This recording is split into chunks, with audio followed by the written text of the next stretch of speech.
আসসালামু আলাইকুম। আমি হুমায়ুন কবির, 69 ভরতপুর বিধানসভার বিধায়ক।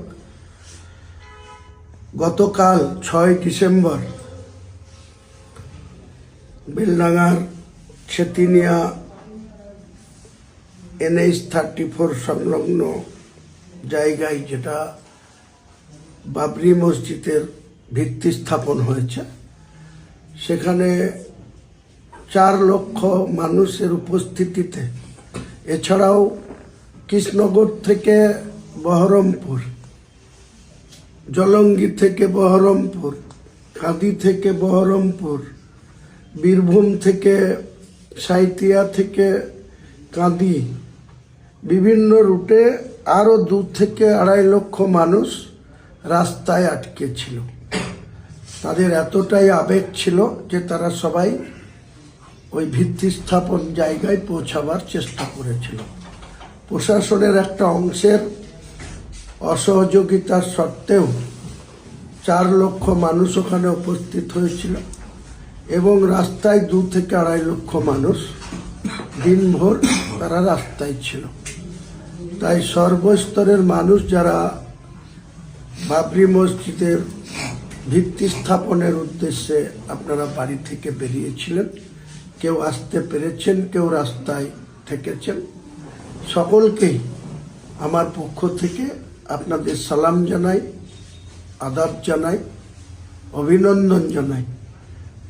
সুস্থভাবে এই বাবরি মসজিদের ভিত্তি স্থাপনটা আমি করতে পেরেছি আপনাদের সকলের সহযোগিতায়। প্রশাসন সহ, রাজ্যপাল সহ এক শ্রেণীর ব্যক্তি হাইকোর্টেও PLI করেছিল যাতে এই ভিত্তি স্থাপন হতে না পারে, কিন্তু মহামান্য কলকাতা হাইকোর্টের প্রধান বিচারপতির ব্রাঞ্চ সেটাকেও এই বিষয়ে হস্তক্ষেপ করতে অস্বীকার করেন এবং রাজ্য প্রশাসনকে বলেন যে যাতে শান্তি শৃঙ্খলাভাবে, সুস্থভাবে এই বাবরি মসজিদের ভিত্তি স্থাপন হয় সেটা রাজ্যকে দেখার জন্য।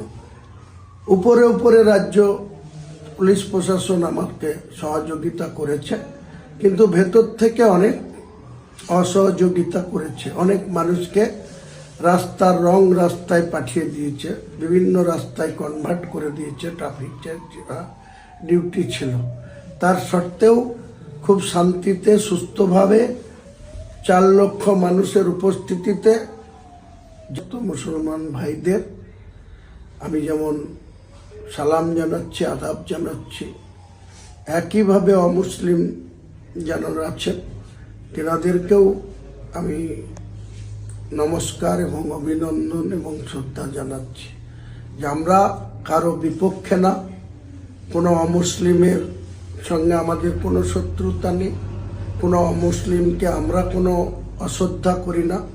আমার ধর্মের প্রতি আমি আস্থাশীল, আপনাদের ধর্মের প্রতি শ্রদ্ধাশীল। তাই সকলে মিলে আমরা একসঙ্গে সম্প্রীতি রেখে বসবাস করি। আপনারা মন্দির করবেন, আমি মসজিদ করব, এটাই ভারতবর্ষের সংবিধান। সেই সংবিধানকে আমি সম্মান জানিয়ে সকলকেই আর একবার অভিনন্দন, নমস্কার, শ্রদ্ধা জানিয়ে আমার বক্তব্য শেষ করলাম।